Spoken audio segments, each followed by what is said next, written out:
Es lógico que no podemos utilizar como jueces la siguiente frase: como la Suprema Corte ha dado un salto ideológico en la perspectiva de género, asumiendo la ideología de género, yo resuelvo en contra de su jurisprudencia. No podemos hacer eso. Tenemos que tener la capacidad académica, intelectual y jurídica,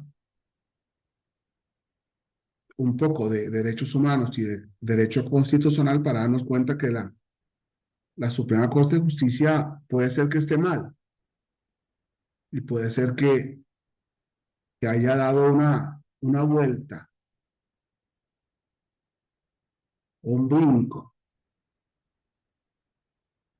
Cuando yo me puse a estudiar esos temas, llegué a escribir 8 libros que no se han publicado. 2 de ellos se han publicado en Panamá, pero estos 8 libros no se han publicado todavía en México por cuestiones económicas y de otras índoles. Pero es muy importante recordar que si en el 2024 se hace una reforma, ya no es un tema de la Suprema Corte de Justicia, sino que se hace una reforma del legislador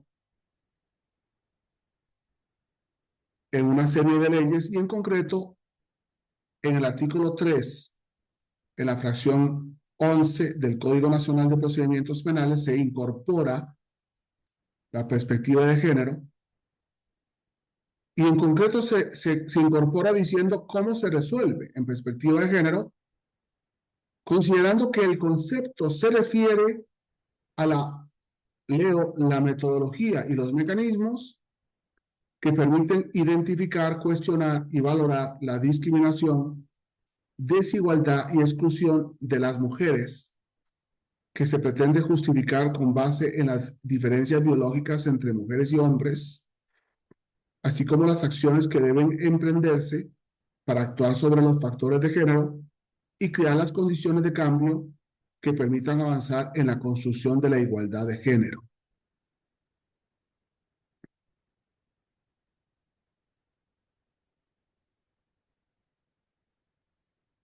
Viene una pregunta: somos juristas y somos académicos y somos constitucionalistas y somos expertos en derechos humanos porque somos jueces. ¿Ha asumido el Código Nacional la perspectiva de género desde una ideología de género? Sí, pero además lo ha hecho mal, porque una ley, ¿no? Igual, todos somos iguales ante la ley, es un derecho humano, ¿no? Todos somos iguales ante la ley, pero no es un derecho humano decir que todos somos iguales, porque el derecho humano es que todos somos distintos, porque todos somos únicos, porque no hay igualdad entre uno y otro, entre un hermano y otro, entre un esposo y otro, entre una mujer y otra, entre todas las mujeres y entre todos los hombres. Y entonces, lógicamente, cuando nosotros ya tenemos leyes que nos hablan de justificar con base en las diferencias biológicas entre mujeres y hombres,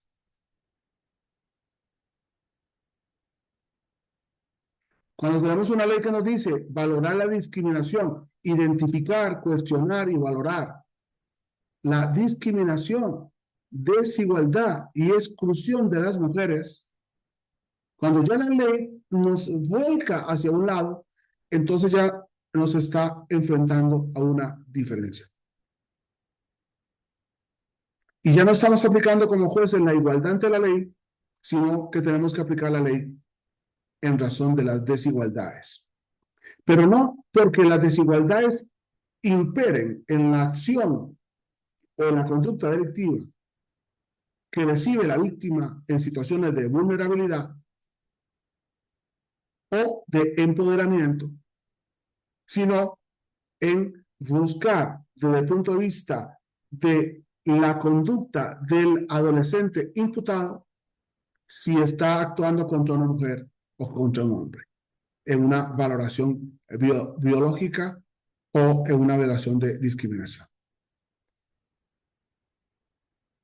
Qué bonito es estudiar el enfoque diferencial, porque no busca la igualdad sexual ni su liberación, sino el respeto de cada una y de cada una de las personas, de todos en sus diferencias. El Alto Comisionado de las Naciones Unidas para los Derechos Humanos nos introduce, y por eso aquí cito, porque ustedes tienen todo el derecho de decir, José Daniel, estás criticando a la Suprema Corte, sí, y tengo que acudir a otras autoridades. Pero desgraciadamente también tenemos que, por lo menos para mí, criticar la Corte Interamericana de Derechos Humanos y criticar la Comisión Interamericana de Derechos Humanos, porque también han asumido una situación ideológica muy compleja, muy compleja. Hay muchos intereses en juego. La inteligencia del enfoque diferencial estriba en que siendo una herramienta para garantizar de manera real y efectiva la igualdad ante la ley, dentro de la lógica de la Oficina del Alto Comisionado de las Naciones Unidas para los Derechos Humanos, se entiende que, si bien todas las personas son iguales ante la ley, la ley, les afecta de manera distinta. ¿Verdad? Qué interesante, un planteamiento mucho más objetivo. ¿Y por qué les afecta de manera distinta? Porque todas las personas viven abrazadas de una serie de categorías antropológicas que influyen en su cultura, educación, comprensión de la realidad, su sociabilidad en sociedad, su propia dignidad, su bienestar personal y familiar, al colmo de que el artículo 1 de la Constitución Federal prohíbe toda discriminación contra todas las personas. Y entonces incluye, ya esto no es del alto comisionado, sino estoy uniendo lo que dice el alto comisionado con lo que dice la Constitución, prohíbe toda discriminación contra todas las personas por origen étnico o nacional, el género, la edad, las discapacidades, la condición social, las condiciones de salud, la religión, las opiniones, las preferencias sexuales, el estado civil o cualquier otra que atente contra la dignidad humana y tenga por objeto anular o menoscabar los derechos y libertades de las personas. A mí me parece que esta idea, unir las ideas de lo que es el enfoque diferencial y de lo que son las categorías antropológicas, me abre un espectro de resolver en perspectiva de género. No con un enfoque ideológico o con una ideología de género, sino con un enfoque diferencial jurídico conforme a la Constitución, de modo que para no discriminar, admitir el enfoque diferencial, porque el enfoque diferencial es objetivo, porque el enfoque diferencial comprende con todas las categorías antropológicas también la perspectiva de género. Y con eso entonces salimos ganando, porque ganamos en la objetividad. Cuando a nosotros nos preguntan, juez, ¿usted resolvió en perspectiva de género? Sí, yo no discrimino. Yo resuelvo conforme a la Constitución y a la ley, sin discriminación de ningún tipo.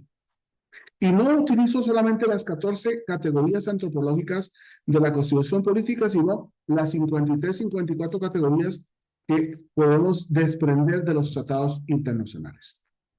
Y entonces estamos entendiendo, con un espectro más de jueces, de justicia, el problema en el que nos está introduciendo la perspectiva de género desde la Suprema Corte de Justicia de la Nación. Muchas gracias.